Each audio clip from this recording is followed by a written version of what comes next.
미국의 캘리포니아 오렌지 카운티에 있는 세들백 교회가 있습니다. 제가 미국 갔을 때 이 교회에 갔다 왔는데, 이 담임 목사님은 릭 워렌 목사님이라고 합니다. 이제 은퇴를 한 달쯤 됐는가 그렇습니다. 은퇴를 했는데 그분이 쓴 책 중에 아주 유명한 책이 있어요. 목적이 이끄는 삶. 목적이 이끄는 삶이라는 책이 있는데 그 책에 이런 내용이 기록이 되어 있습니다. 자기 아버지도 목사님인데 자기 아버지의 그 유언을 기록하고 있어요. 그러니까 아버지 목사님이 아들 목사님에게 유언을 한 내용입니다. 그것을 목적이 이끄는 삶에 아주 짧게 소개를 해주고 있습니다. 이렇게 기록되어 있어요. 나의 아버지는 50년 이상 목사로 사역하셨고 대부분 시골 중소 도시 교회를 섬겼다. 2년 전 아버지는 암 선고를 받으셨다. 아버지가 숨을 거두실 무렵 나와 아내와 조카는 아버지 곁에 있었다. 아버지는 갑자기 생기가 돌아오셨고 침대에서 일어나려고 하셨다. 물론 아버지는 너무 약하셨기 때문에 아내는 아버지를 다시 눕혀드렸다. 하지만 아버지는 계속 침대에서 일어나려고 애썼고, 그래서 아내는 이렇게 여쭈어보았다. 아버지 뭘 하고 싶으세요? 아버지는 조용히 이렇게 대답하셨다. 예수님을 위해 한 명을 더 구해야 해. 예수님을 위해 한 명을 더 구해야 해. 예수님을 위해 한 명을 더 구해야 해. 아버지는 계속 이 말을 반복하셨다. 그 후 1시간 동안 아버지는 그 말을 100번 정도 하셨다. 예수님을 위해 한 명을 더 구해야 해. 나는 눈물을 흘리며 아버지의 믿음에 대해 하나님께 감사를 드렸다. 바로 그 순간 아버지는 마치 명령을 하시듯 약한 손을 뻗어 내 머리에 얹고 말씀하셨다. 예수님을 위해 한 명을 더 구해라. 예수님을 위해 한 명을 더 구해라. 나는 그것을 내 남은 생애의 주제로 삼았다. 당신에게도 그것을 삶의 초점으로 고려해 볼 것을 권한다. 왜냐하면 이보다 영생을 위해 더 좋은 것은 없기 때문이다. 만일 우리가 하나님께 쓰임을 받기를 원한다면 하나님이 관심을 두시는 것에 관심을 가지셔야 한다. 그분이 가장 관심을 두시는 것은 당신이 창조하신 사람들의 구원이다. 하나님은 잃어버린 자녀들을 찾기 원하신다. 이보다 하나님께 더 중요한 것은 없다. 이렇게 기록하고 있습니다. 예수님을 위해 한 명을 더 구해라는 말이 저에게는 이렇게 들립니다. 예수님을 위해 한 명을 더 구할 한 사람이 필요해라고. 한 사람이 필요해라고. 그렇습니다. 예수님은 한 명을 구할 사람을 지금 찾고 계십니다. 예레미야 5장 1절에 너희는 예루살렘 거리로 빨리 다니며 그 넓은 거리에서 찾아보고 알라. 너희가 만일 정의를 행하며 진리를 구하는 자를 한 사람이라도 찾으면 내가 이 성읍을 용서하리라 라고 했습니다. 한 사람입니다. 한 사람을 하나님이 찾고 계신다는 거예요. 하나님께 찾으시는 그 한 사람은 유명한 사람이 아니고 성공한 사람이 아닙니다. 학식이 높고 덕망이 있고 부한 사람도 결코 아닙니다. 그렇다고 가난하고 억압당하는 민중도 아닙니다. 오직 복음의 공의와 복음의 진리를 외치는 신실한 전도자 한 사람을 원하고 계십니다. 세상이 변화될 수 있는 유일한 길, 하나님의 나라가 부흥되는 유일한 길은 바로 이 한 사람이기 때문입니다. 하나님께서 오늘이나 내일이나 변함없이 요구하시는 것은 이미 하나님께서 이루어 놓으시고 완성해 놓으신 구원 사역을 오늘 우리에게, 오늘 여러분 한 사람 한 사람에게 이것을 전하는 사역을 맡기시고 부탁하셨다는 사실입니다. 전하는 것까지 하나님이 일부 정하셨지만은 하나님은 구원을 완성해 놓으시고 가셨습니다. 예수님은 이제 우리에게 맡기신 것은 완성된 구원을 나누어 주라고, 나누는 사역은 우리에게 맡기시고 가신 거예요. 자, 오늘 본문의 말씀을 좀 더 깊이 그리고 더 쉽게 이해하기 위해서 본문의 배경을 먼저 생각할 필요가 있습니다. 누가복음 15장은 예수님의 복음 사역, 자신이 이 땅에 왜 왔는지에 대한 복음 사역에 대한 주옥 같은 비유 3가지가 기록되어 있습니다. 그 비유는 잃어버린 한 마리 양의 비유입니다. 두 번째는 잃어버린 한 드라크마, 한 동전의 비유입니다. 그리고 잃어버린 바 된 방탕한 한 아들 비유가 기록되어 있는 것이 누가복음 15장입니다. 예수님께서 한 가지 비유도 아니고 똑같은 뜻을 가진 비유를 3가지 말씀하신 이유와 동기와 배경에 대해서 살펴보면 1절, 2절에 나와 있습니다.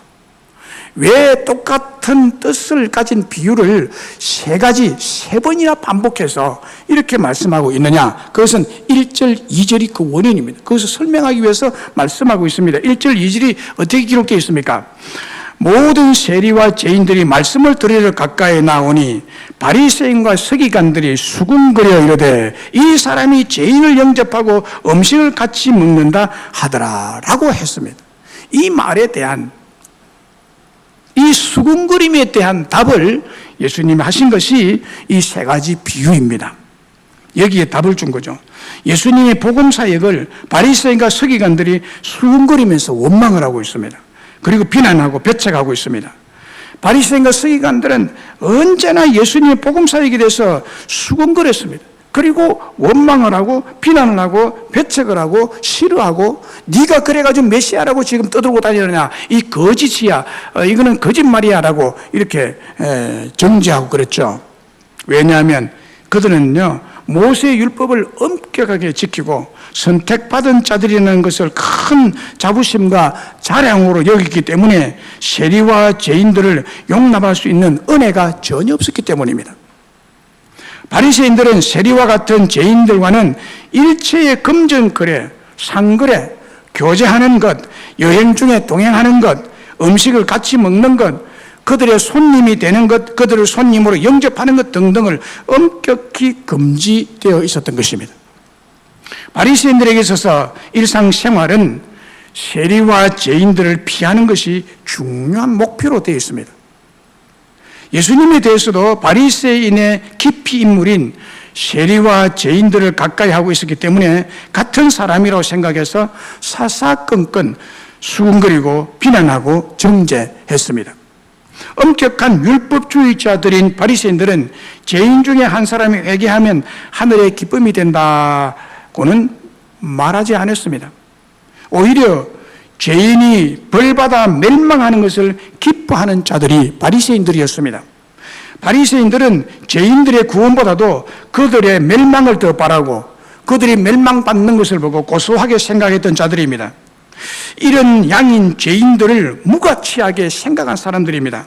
특별히 이방인들과 세리들과 죄인들을 불필요한 존재들이라고 생각했던 사람들이 여기 지금 바리새인과 서기관들입니다. 하나님께서도 이 세리와 죄인들이 멸망받는 것을 기뻐하실 것이다라고 잘못 생각하고 있었던 사람들입니다. 하나님을 사랑하고 율법을 사랑한다고 하는 이 외식적인 바리새인들과 서기관 앞에서 예수님은 자신의 사역을 3가지 비유로 그래서 설명한 겁니다.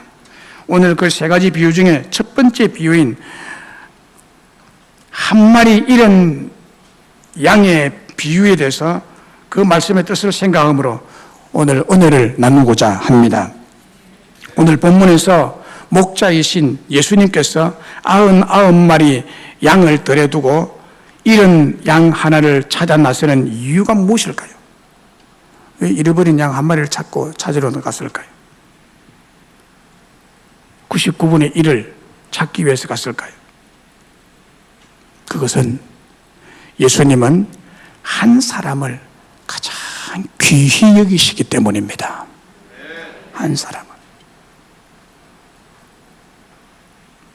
한 인격, 한 영혼, 한 영혼을 우리 예수님은 너무나 귀하게 보시고 소중하게 여기시기 때문입니다. 본문 3절로 6절에 예수께서 그들에게 이 비유로 이르시되 너희 중에 어떤 사람이 양 100마리가 있는데 그 중에 하나를 잃으면 99마리를 덜에 두고 그 잃은 것을 찾아내기까지 찾아다니지 아니하겠느냐? 또 찾아낸즉 즐거워 어깨에 메고 집에 와서 그 벗과 이웃을 불러 모으고 말하되 나와 함께 즐기자 나의 잃은 양을 찾아내었노라. 그렇게 말할 것 아니냐? 이렇게 말했습니다. 여러분, 여기 양은 가축으로서 사람이 사육하고 돌보는 동물입니다. 동물인 양의 두드러진 특징 몇 가지를 말씀드리면, 첫째는 동물 중에 가장 온순한 동물입니다. 양은 참 온순합니다. 양은요, 그 목자가 데리고 와가지고 이제 목을 따고 죽여도 울지를 않습니다. 거부를 안 하고 반항을 안 하고 발부둥도 안 칩니다. 그대로 누이면 그대로 눕습니다. 칼로서 목을 따도 소리를 지르지 않고 발부둥을 치지 않더라고요. 저는 양을 잡는 그 현장을 보았습니다. 양이 그렇더라고요. 그래서 성경에서 양이 순하다고 하는데, 이야, 정말 양은 순하구나. 저는 양을 안 먹여보고 염소를 먹여봤는데, 염소는요, 뭐 이거는 살 잡아도 발부둥을 칩니다. 못 잡도록 만듭니다. 사람이 못 잡습니다. 그래서 목에다가 이거를 끈을 메고 끌고 다니잖아요. 말은 안 들으니까. 양은 목에 줄이 없어요. 개줄처럼 이렇게 몰고 다니지 않습니다. 그렇게 온순한 동물이 양이. 그래서 하나님의 백성, 거듭난 백성, 예수 믿는 사람들을 양으로 비유하는 이유가 거기에 있습니다.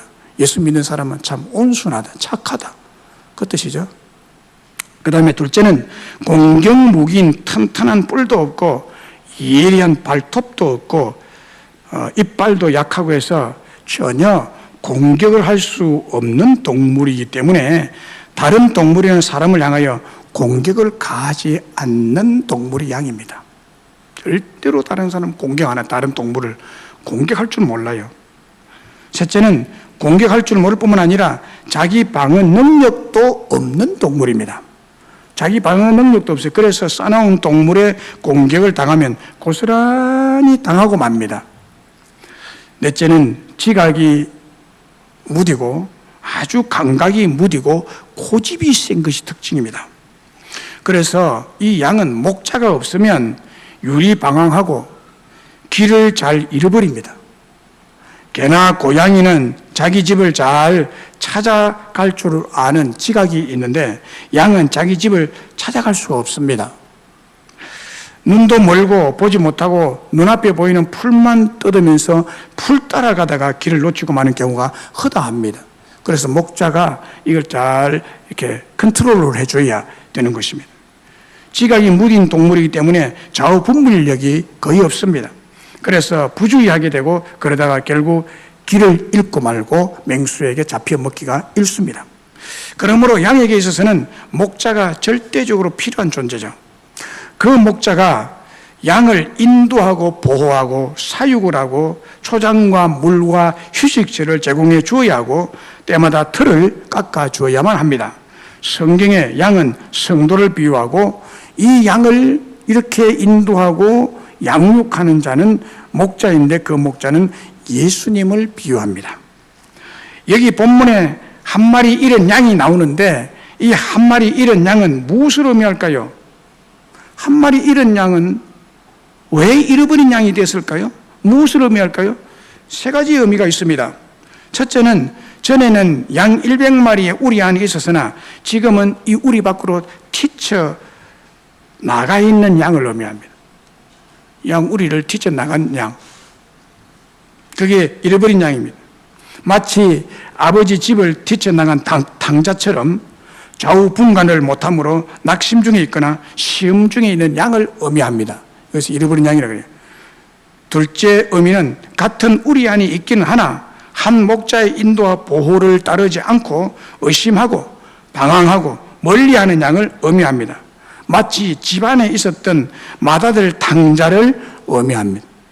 셋째는 근본적으로 길이요 진리요 생명 되신 예수님을 모르고 살아가는 세상의 모든 사람이 길 잃은 양입니다. 이 길 잃은 양이라 할 때 세 부류를 말할 수가 있습니다. 오늘 우리들의 주변에는 이 같은 길 잃은 양들이 너무너무 많습니다. 너무 많습니다. 조심성 없이 함부로 살다가 길을 잃은 양, 자기 성향과 맞지 않는다고 멀리 도망친 양, 목자의 음성이 싫다고 뛰쳐나감으로 길을 잃게 된 양, 세상 향락과 정욕을 따라 헤매다가 길을 잃게 된 양, 돈, 그것이 뭐길래 의리도 신의도 다 팽개치고 우리 밖에서 헤매고 있는 양이 참으로 많습니다.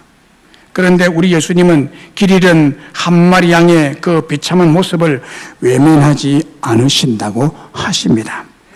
양은 제 아무리 발부둥 쳐도 제 힘으로는 우리를 다시 찾아올 수 없고 우리 안에 다시 돌아올 수 없습니다. 그 잃은 한 마리 양을 목자가 찾아주지 않는다면 그 양은 별 수 없이 멸망당하고 죽게 될 것입니다. 그런데 본문 4절을 보세요. 너희 중에 어떤 사람이 양 100마리가 있는데 그 중에 한 마리 잃으면 99마리를 덜에 두고 그 잃은 것을 찾아내기까지 찾아다닐 것이다 라고 말합니다. 목자는 양 100마리 중에 한 마리 잃으면 그 한 마리 잃은 양을 찾아내기까지 찾는다고. 찾아내기까지 찾아다닌다. 자, 우리들도 여러분들도 잃어버린 한 마리 양이었습니다. 여기 오기 전까지는 여러분들이 잃어버린 한 마리 양이었어요. 여러분도 어두움에 있었고 불행 가운데 방황하고 잃어버린 한 마리 양이었습니다. 그런데 목자이신 우리 예수님께서 우리 한 사람 한 사람을 귀하게 보셔서 찾아내어 이렇게 불러주신 줄로 믿습니다. 그러나 깊이 생각해 보세요. 잃은 한 마리 양 때문에 99마리 양을 소홀히 하거나 무시하거나 희생시킬 수는 없습니다. 분명히 99마리 양은 한 마리 양보다 엄청나게 많고 더 소중하고 가치 있는 것입니다. 이렇게 생각하는 것이 합리적이고 현실적인 목자의 마음이죠. 그런데 목자이신 예수님은 우리 안에 있는 안전한 99마리 양보다도 길 잃고 방황하고 눈물을 흘리고 고통당하는 한 마리 양을 찾아 나선 것은 그 한 마리 양에게 더 큰 관심과 애착과 사랑을 보여주고 있다는 것입니다. 우리 안에 있는 양 99마리 양도 귀하지만 잃어버린 양 한 마리도 너무나 귀하고 귀한 양이고 사랑하는 양이라는 것입니다. 마가복음 5장 1절로 5절에 보면은 예수님께서 여러 가지 비유로 말씀하셨는데 여러 가지 겨자씨 비유도 하고 씨 뿌리는 비유도 하고 그 비유를 할 때 사람들이 너무 귀한 말씀이니까 많이 모였습니다. 그런데 날이 어둑어둑해질 때 우리 예수님은 이 많은 사람들을 다 뒤로 제쳐놓고 해가 저물 때 제자들에게 호수 건너편으로 가자라고 합니다. 배 타고 제자들과 함께 호수를 건너갑니다. 갈릴리 호수죠.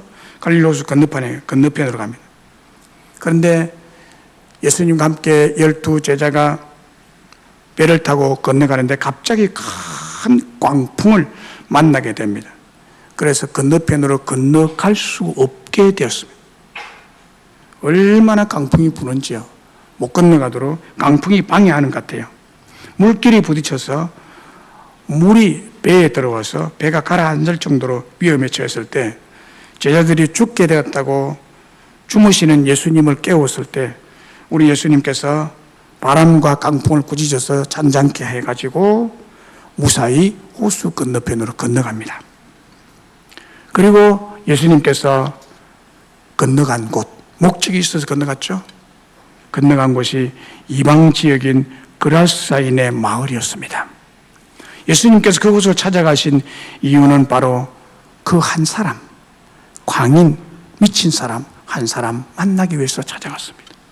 한 사람, 잃어버린 영혼 한 사람, 그 광인, 미친 사람.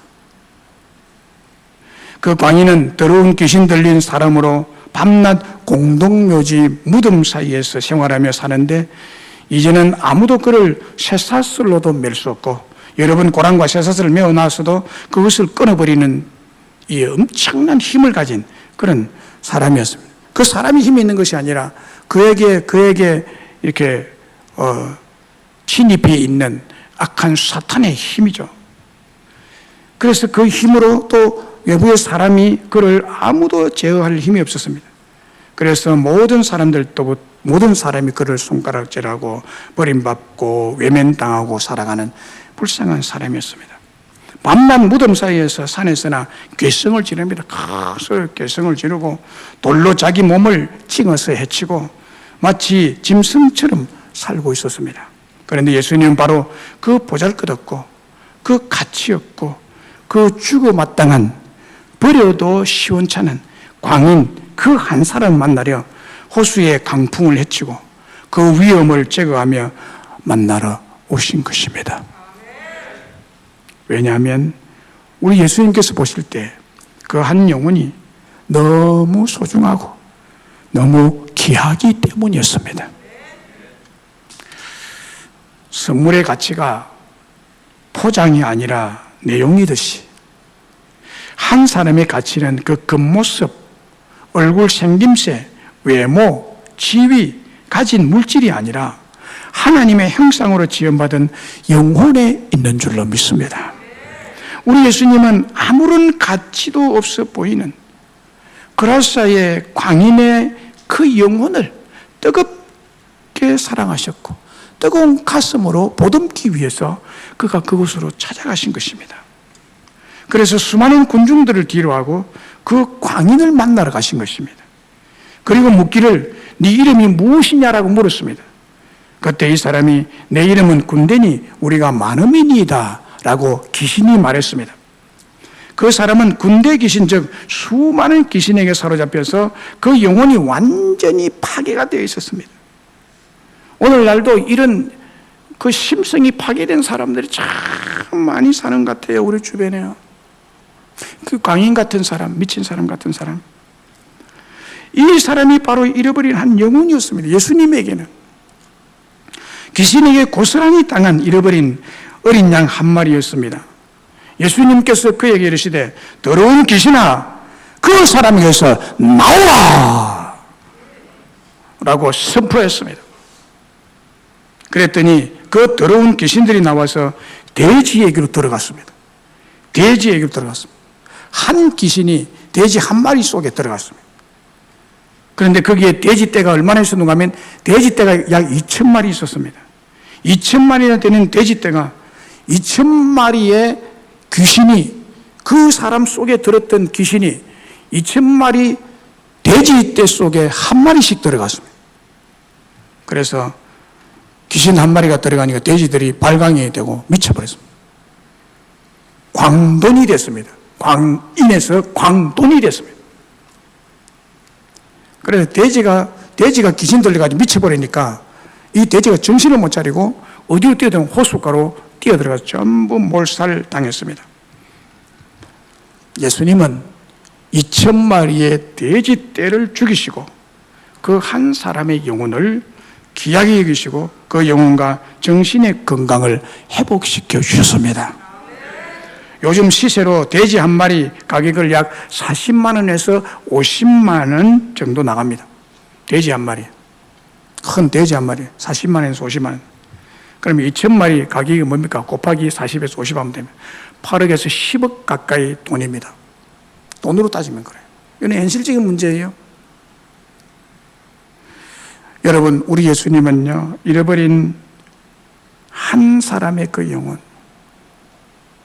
영혼을 건지시고 구원하기 위해서요, 8억 원이라는 돈을 희생시키고 한 영혼을 구원합니다. 한 영혼을 구원하십니다. 누가복음 1장 3절로 4절에 보면 이런 말씀이 기록되어 있어요. 누가복음이에요. 누가복음을 기록한 동기를 말합니다. 모든 일을 근원부터 자세히 미루고 살핀 나도, 누가를 말합니다. 나도는 데오빌로 각하에게 차례대로 써보내는 것이 좋은 줄 아노니 이는 각하가 알고 있는 바를 더 확실하게 하려 함이라 라고 했습니다. 자, 이 말씀과 똑같은 말씀이 어디에 나오는가 하면 사도행전에 나옵니다. 사도행전 1장 1절 3절에 보면 데오빌로여, 여기 데오빌로 나오죠. 데오빌로에 내가 먼저 선거리는 우리 예수께서 행하시며 가르치기 시작하신부터 그가 택하신 사도들에게 성령으로 맹하시고 성천하신 날까지의 일을 기록했습니다. 그가 고난받으신 후에 또한 그들에게 확실한 많은 증거로 친히 살아계심을 나타내사 40일 동안 그들에게 보이시며 하나님 나라의 일을 말씀하시니라라고 했습니다. 자, 여기 보면요, 한 개인의 가치가 얼마나 중요한가를 보여주고 있는 말씀입니다. 누가복음과 사도행전을 기록한 누가는 꼭 같은 한 사람 데오빌로에게 보낸 서신입니다. 한 사람을 위해서 이게 엄청난 분량의 말씀을 기록한 것입니다. 데오빌로에게 보내면서 이렇게 말했죠. 그가 배워서 알고 있는 바를 더 확실하게 알게 하기 위해서 누가복음과 사도행전을 써서 보냅니다 라고 합니다. 성경 중에서 중요한 책이 누가복음과 사도행전이죠. 이 중요한 두 책을 꼭 같은 한 사람에게, 한 사람을 위해서 보냅니다. 한 사람을 위해서. 직업이 의사인 누가는 환자의 병의 원인을 샅샅이 살피고 또 관찰해서 알아내듯이 예수님께서 행하시며 가르치시기를 시작하신부터 그가 십자가 고난받으신 후에 부활하심으로 그들의 확실한 많은 증거로 친히 살아계심을 나타내고 그가 택한 사도들에게 40일 동안 그들에게 보이시며 하나님 나라의 일을 말하시며 성령으로 맹하시고 성천하신 날까지의 일을 상세하게 의사적인 그런 직업 정신으로 샅샅이 기록해서 한 사람 데오빌로에게 보낸 것입니다. 그 한 사람 믿음을 위해서요. 한 사람 데오빌로에게 예수님이 십자가 죽으심과 다시 살아나신 부활 사건과 성천 사건에 대한 기독교 신앙의 확신과 근거의 복음을 정확하게 알려주므로 이 한 사람의 영혼을 구하고 그의 믿음을 견고하게 세워주고 있습니다. 누가는 한 개인의 가치를 예수님처럼 천하보다도 더 귀하게 생각했기 때문입니다. 이게 성경이요, 한 사람을 위해서 주어졌다는 사실이에요. 여러분, 천금이 한 몸과 같지 못하다라는 말이 있어요. 천금 불여일신이라는 말이죠. 천금, 금이 천만 개가 있어도 여러분, 내 한 몸만 못하다는 거예요. 내 몸이 더 귀하다는 거예요. 호메로스는 생명은 황금으로도 살 수 없다라고 하면서 한 사람의 생명이 얼마나 귀한지를 말하고 있습니다. 한 사람의 생명은 가장 존엄한 것이기 때문에 그것을 대체할 것은 아무것도 없습니다. 생명을 위하여 물질이 있는 것이지 물질을 위하여 생명이 존재하는 것은 절대로 아닙니다. 현재의 육신적인 생명도 대체할 물질이 없거든 하물며 영원한 영적 생명을 대신할 것은 이 세상에 아무것도 없는 줄로 믿습니다. 그렇습니다. 여러분 한 사람 한 사람, 여러분의 그 생명은 천하보다도 귀한 것입니다. 여기 여러분의 생명이 귀하지 않다고 생각하는 사람 아무도 없어요. 천하보다도 귀한 것이 여러분 한 사람의 생명 아니겠습니까? 또 그렇게 여러분이 생각하고 계시지 않습니까? 그래서 우리 주님은 양 99마리를 우리에 두고 71마리 양을 찾을 때까지 찾아오시는 선한 목자이십니다. 그런데 오늘 우리 사회에 만연되어 있는 두려운 사상은 사람의 생명을 너무 가볍게, 너무 천하게 생각하는 악하고 마귀적인 사상이라는 것입니다. 그래서 자살을 함부로 하고 타인의 생명을 죽이는 것도 함부로 하고 어린 생명까지, 유아 생명까지 죽이는 생명경시 사상이 우리를 두렵게 하고 있습니다. 생명경시 사상은 공산주의 사상입니다. 사회주의와 진보주의 사상에 물든 사람들이 가지고 있는 악한 사상이 사람들의 생명을 귀하게 여기지 않는 것입니다. 이들은 자기들이 추구하는 목적을 달성하기 위해서 물불을 가리지 않고 적폐청산이라는 미명으로 사람의 생명을 무참히 죽이는 일을 아주 쉽게 생각합니다. 공산주의, 진보, 사회주의 정치 사상을 가진 자들은 적폐들의 생명을 무가치한 것으로 여기고 청산해버립니다. 이런 풍조 속에서 우리들도 생명경시 사상에 물들어가지는 않나 생각하면 소름이 돋을 지경입니다. 우리는 예수님처럼 잃어버린 양 한 마리의 생명도 귀한 줄 알고 사랑하는 사람들이 되시기를 주의 이름으로 축복합니다. 사랑하는 여러분, 온 천하보다도 더 귀한 것은 한 사람의 생명입니다. 나의 생명도, 어린아이의 생명도, 어른의 생명도, 대통령의 생명도, 노동자의 생명도, 우리 모두의 생명, 이 생명은 존귀한 것입니다. 다 값진 것입니다. 천하를 주고도 바꿀 수 없이 귀하고 비싼 것입니다. 우리 예수님께서 우리들의 생명을 이렇게 생각하시고 여기시고 대우하여 주시는 줄로 믿습니다. 그리고 이런 양 하나를 찾아 나선 두 번째 이유가 뭡니까? 예수님은 한 사람을 구원하시는 것을 가장 기뻐하시기 때문이에요. 한 사람의 생명도 귀하지만 그 귀한 생명을 구원하기 위한 것을 기뻐한다는 거예요. 구원하는 것을 기뻐하신다. 5절 7절에 찾아낸 적 절거와 어깨 메고 집에 와서 그 벗과 이웃을 불러 모으고 말하되 나와 함께 즐기자. 나의 잃은 양을 찾아내었노라 하리라. 내가 너희에게 이르노니 이와 같이 죄인 한 사람이 회개하면 하늘에서는 회개할 것이 없는 의인 99으로 말미암아 기뻐하는 것보다 더하리라. 내가 이 일을 위해서 왔노라. 서기관과 바리새인들아 잘 알아들어, 이 말이에요. 그래서 내가 죄인들과 함께 있느니라. 나는 이 한 사람들을 구하기 위해서 온 거야. 잃어버린 한 마리 양을 찾아내어서 절거 어깨에 메고 집에 와서 그 벗과 이웃을 불러 모으고 함께 즐기자, 함께 기뻐하자라고 잔치를 베풀었습니다. 그리고 이 비유의 진정한 뜻을 이렇게 말합니다. 내가 너희에게 이르노니 이와 같이 죄인 한 사람이 회개하고 주님 믿고 돌아오면 하늘에서 회개할 것이 없는 의인 99으로 말미암아 기뻐하는 것보다 더 기뻐한다. 그렇습니다. 하나님은 한 사람을 구원하시는 것을 너무 기뻐하시고 가장 기뻐하십니다. 왜냐하면 한 사람의 영혼이 천하보다도 귀하기 때문입니다. 마태복음 16장 26절에 사람이 만일 온 천하를 얻고도 제 목숨을 잃으면 무엇이 유익하리요? 사람이 무엇을 주고 제 목숨과 바꾸겠느냐? 이 말이 바로 한 사람의 생명이 천하보다 귀하다는 말씀 아니에요?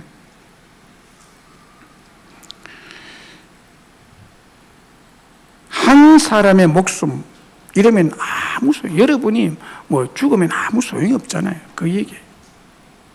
천하를 얻고 죽으면 뭐해요? 아무런 소용이 없는. 그러니까 천하보다도 내 생명 사는 것이 더 귀하다는 거예요. 한 생명이 얼마나 귀합니까? 요한복음 10장 10절 11절에 도둑이 오는 것은 도둑질하고 죽이고 멸망시키는 것 뿐이요 내가 온 것은 양으로 생명을 얻게 하고 더 풍성히 얻게 하려는 것이라. 나는 선한 목자라. 선한 목자는 양들을 위하여 목숨을 버린다. 우리 예수님은 여러분을 위해서 목숨 버린 자예요. 여러분을 살려내려고, 구원해내려고. 우리 예수님은요, 우리 한 사람 한 사람을 귀하게 보시고 천하보다도 귀한 우리의 영혼을 구하기 위해서 자기의 생명, 자기의 목숨을 십자가에 내놓으신 분이 우리 인생을 속여서 도둑질하여 가고 멸망으로 끌고 가는 사탄으로부터 구원하셔서 영원한 생명을 주실 뿐만 아니라 더 풍성한 생명을 여러분 한 사람 한 사람 주시기 위해서 우리 예수님이 오신 줄로 믿습니다. 에베소서 5장 2절에 그는 우리를 위하여 자신을 버리사 향기로운 제물과 희생 제물로 하나님께 드리셨느니라 라고 했습니다. 우리 예수님은요, 죽어 가치 없는 우리를 위해서 조롱당하시고 침뱉음을 당하시고 또 채찍에 맞으심으로 온몸이 찢어지고 피로 물들고 마지막에는 십자가 위에서 자신의 피를 다 쏟으시고 죽으셨습니다. 누구를 위해서요? 누구를 구원하기 위해서 이런 저주스러운 수모와 희생을 하면서 목숨을 버리셨습니까? 바로 나 한 사람, 바로 여러분 한 사람의 영혼을 구원하기 위해서 그렇게 하신 것입니다. 믿습니까? 여러분, 성경을 우리에게 주신 이유가 뭘까요? 성경을 여러분 앞에 다 성경이 있죠. 그 이유는 이 성경 말씀을 통해서 우리 한 사람 한 사람이 하나님을 바로 알도록 하기 위해서, 그리고 여러분 한 사람의 신앙을 바로 가지고 붙들어 주기 위해서 귀한 선물로 주신 것이 이 성경책입니다. 이 성경책을 여러분 가지는 것이 얼마나 큰 선물인지 몰라요. 여러분의 갑옷 중에 1호가 성경이 되어야 됩니다, 여러분. 1호가 뭐예요? 금괴예요? 집이에요? 자동차예요? 뭐예요? 자식이에요? 여러분에게 갑옷 중에 보물 1호는 성경입니다. 성경. 자, 여러분, 하나님 바로 알지 못하면요, 사람이 어떻게 됩니까? 하나님 바로 알지 못하면 사람은 어떻게 되는지 알아요? 모든 인간은 영혼을 가진 존재이기 때문에 눈에 보이는 것만 생각하고 사는 것이 절대로 아닙니다. 절대 아닙니다. 그래서 하나님 알지 못하면 영혼의 어문이 쌓이게 되고 보이는 모든 사물이 미스터리로 다가옵니다. 해결할 수 없는 수수께끼로 다가옵니다. 하나님 알지 못하면 그래서 사람은 그 알지 못하는 두려움에 휩싸이게 되고 절망감에 공포를 느끼며 살게 됩니다. 그래서 이 심령이 공포스럽고 두려우시게 됩니다. 사람의 심령이 좀 약하고 예민한 사람은요, 이 공포스러운 것 때문에요, 보름이고 한 달이고 무당하게 가서 구스 안 하면 살지를 못합니다. 두려워서. 그래서 미신을 만들고 점을 치고 구슬 하고 앞날이 어떻게 될 것인가 알고 싶어하고 그럽니다. 하나님을 알지 못하는 사람들은 늘 그래서 두려움에 떨면서 공포 속에 살아가고 있습니다. 자기 주위에 있는 모든 것이 자기 힘으로는 통제가 불가능하므로 어떤 신의 영역이 있다고 생각하고 또 그것을 신이라고 생각합니다. 그래서 언제 부지불식간에 자신의 주위에 흩어져 있는 알지 못하는 신들로부터 자기가 심판을 받고 저주를 받을까 봐 항상 두려움이 있는 거예요. 성질이 고약한 독사 같은 큰 용의 신경이나 성질을 건드렸다가 그 신이 저주를 내려서 언제 자신의 운명이 불행하게 되고 자신의 재산이 한꺼번에 없어지고 자식들이 병에 걸리지 않나 사고를 당하지 않나 모르기 때문에 두려움에 떨고 살아가게 되는 거예요. 네. 그래서 마을 어귀에 있는 큰 나무를 신주 모시듯이 신이라고 생각하고 그러잖아요. 저게 갑자기 어떻게 성질이 나가지고 우리 집에 재앙을 막 이렇게 몰아줄까봐 이래 두려움에 떨게 되거든요. 그래서요, 이게 철마나 저런 데 가보면요, 130년, 300년 된 그 나무들은 사람이 손도 못 대요. 그게 신이라고 생각하고, 어느 날 갑자기 우리 집에다가 손 잘못됐다가는 그 나무 가지 하나 꺾었다가는 그냥, 그 싸놓은 독사 같은 용을 건드린 것 같아 해가지고 그냥 벼락을 때릴까봐 두려워 떠는 거예요. 그렇기 때문에 하나님을 제대로 알지 못하는 사람은 집안에 못 하나 박지를 못합니다. 이사 가는 것도 숨 쉬는 것조차도 두려워서 불안해서 못 사는 거예요. 그런데 하나님께서 여러분 한 사람 한 사람을 너무 귀하게 보시고 그래서 이 성경책을 주시고 이 성경을 통해서 하나님을 알고 천지 만물을 알고 천지 만물에 돌아가는 원리를 알게 되므로 얼마나 평안한 삶 가운데 살아가게 되었습니까, 여러분? 그러니까 성경이 얼마나 큰 보물입니까? 여러분의 가정에 갑오 1호 성경입니다. 보건복지부 산하 실종 아동 전문기관의 통계 자료를 보면은 1년에 14세 미만 아동 9,400명의 실종 사건이 발생한다고 합니다. 한 해 9,400명이 없어진대요. 14세 미만. 울며 부모를 찾는 아이나 넋 빠진 모습으로 잃어버린 아이를 찾아 헤매는 부모를 목격할 때가 혹 있습니다. 그리고 실종 아동 찾는 강고 사건은 흔하게 볼 수가 있습니다. 아이를 잃은 부모의 마음, 그 형제 자매의 마음이 어떠할까요? 어떠할까요? 여러분의 애지중지하는 자식이 하나 어느 날 갑자기 없어졌다 생각해보세요. 여러분 살겠습니까? 살겠냐고. 넉나가고 정신을 잃고 가슴이 먹먹하고 이루 말로 다 할 수가 없을 지경일 것입니다. 그래서 몇 날이고 몇 년이고 찾아다니게 됩니다. 그런데 그 잃어버린 아이를 천신만고 끝에 찾았을 때 그 감격, 그 기쁨, 그 즐거움을 또한 말로 표현 못할 지경일 것입니다. 바로 우리 예수님께서 99마리 양도 소중하지만 길 잃고 헤매는 그 한 사람을 찾으면 그 기쁨이 이루 말로 다 할 수 없어서 사람들을 불러 잔치를 베푼다고 하고 있습니다. 그러면 이 시대에 우리를 향해서 하나님의 요구가 뭡니까? 우리를 향한 하나님의 요구, 우리가 목자의 심정으로 이런 양을 찾아 나서라고 합니다. 찾아 나서라고. 본문 4절에 너희 중에 어떤 사람이 양 100마리인데 그 중에 하나님 읽으면 99마리를 들여두고 그 이름을 찾아내기까지 찾아다니지 아니하겠느냐? 이 속에는 잃어버린 양을 찾아 나서야 된다. 그 말이에요. 양 100마리가 있으면 제법 부자입니다. 그 중에 한 마리 잃었다고 합니다. 그때 이 목자는 그 한 마리 잃은 양을 찾기까지 찾아다닌다고 합니다. 우리는 예수님의 마음으로 예수님의 손과 발이 되어서 그들을 찾아 발벗고 나서야 될 줄로 믿습니다. 왜냐하면 예수님께서는 나의 잃은 양을 찾으라고 명령하시고 요구하고 계시기 때문입니다. 올해 우리 교회의 신앙의 핵심이 뭡니까? 오라 내가 쉬게 하리라, 가라 내가 너와 함께 하리라 입니다. 가야 됩니다. 이제 여러분이 이제 왔기 때문에 이제는 가야 됩니다. 이런 양을 찾으러 나갑시다. 그러면 주님께서 여러분과 함께 하실 줄로 믿습니다. 베드로후서 3장 9절에 주의 약속은 어떤 일로 더디라고 생각하는 것 같이 더딘 것이 아니라 오직 주께서는 너희를 대하여 오래 참으사 아무도 멸망하지 아니하고 다 회개하기에 이르기를 원하느니라. 다 회개하기에 이르기를 원하느니라. 아멘. 한 사람도 잃어버리지 않겠다는 거예요. 너무 귀하기 때문에 잃어버린 한 양을 사랑하십니다.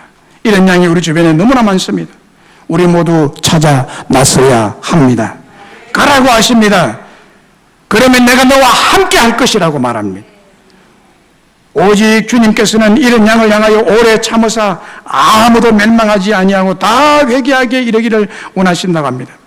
하나님의 이 마음을 안다면 한 마리 이런 양을 찾는 목자의 심정으로 방황하고 있고 두려워하고 있는 사람을 찾아 나서야 할 줄로 믿습니다. 우리가 이런 양을 찾기 위해서 세 가지 기억하실 것이 있습니다. 첫째는 내가 찾아야 할 인이 누구인가? 내가 누구를 찾아야 하는가? 성령의 인도와 감동하심을 따라 여러분들이 정하셔야 됩니다. 둘째로 그 영혼의 회개와 구원을 위하여 성령님의 감화와 간섭하심이 있도록 간절히 기도를 쉬지 말아야 합니다. 셋째로 그 대상자를 친근히 하여 신뢰를 주고 인도하고 초청해서 말씀을 듣게 해야 합니다. 오늘 본문 5절 7절에 그렇게 말씀하고 있습니다. 하나님께서 이런 영혼 한 사람이 회개하고 구원받으면 하늘에서 회개할 것이 없는 어인 99으로 말미암아 기뻐하는 것보다 더 기뻐할 것이라고 말하고 있습니다. 얼마나 기뻐하고 즐거워합니까? 말씀했습니다. 사랑하는 여러분, 프레드릭 대왕이 있었습니다. 프레드릭 대왕. 그런 아버지 뒤를 이어서 독일의 전신인 프러시아의 대왕이었습니다. 하루는 거울 앞에 자신의 얼굴을 유심히 쳐다보았습니다. 쳐다보니까 주름이 많고 백발이 성성했습니다. 그는 자신의 모습을 보고 서글픈 생각이 들었습니다. 내가 언제 이렇게 늙어버렸나? 그는 한숨을 깊이 쉬면서 혼자서 궁을 빠져나와서 뒷동산으로 올라갔습니다.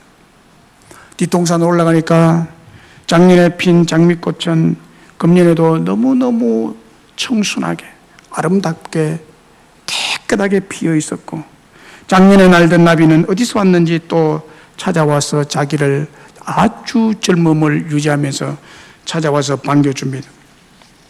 그러나 만물의 영장인 인간은 주름과 백발과 죽음을 면할 수가 없다니 한탄스러웠습니다.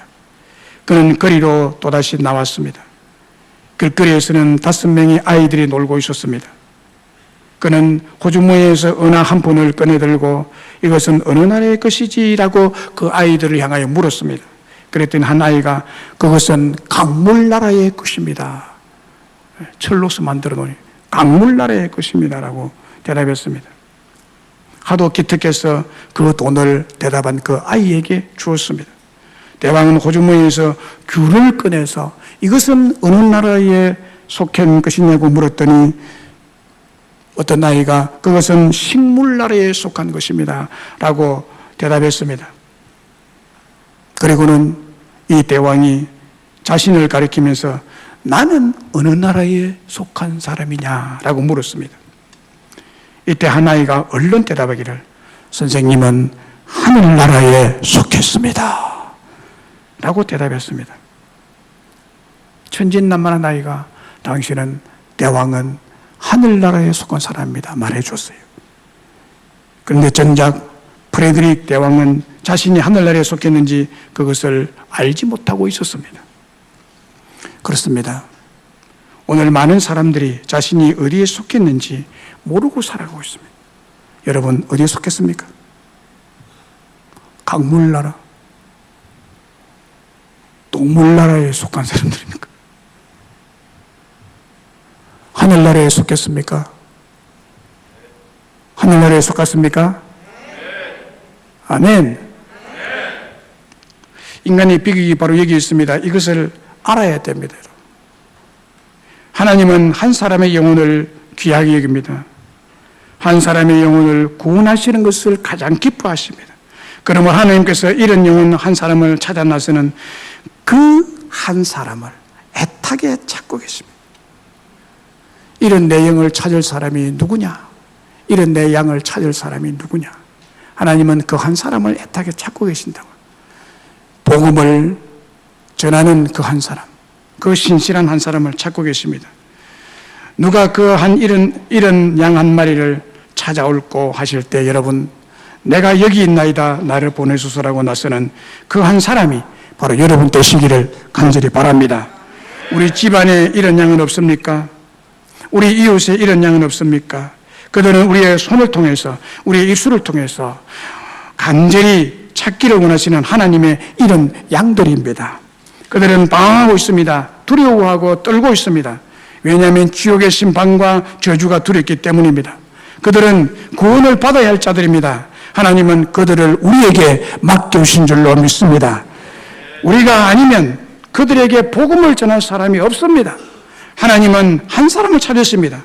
복음을 들고 가서 사람을 데려오고 그들이 하나님께 회개하고 예수님을 믿으면 천국의 가장 큰 기쁨이 된다고 말씀하고 있습니다. 이를 위해서 하나님은 한 사람을 찾고 계십니다.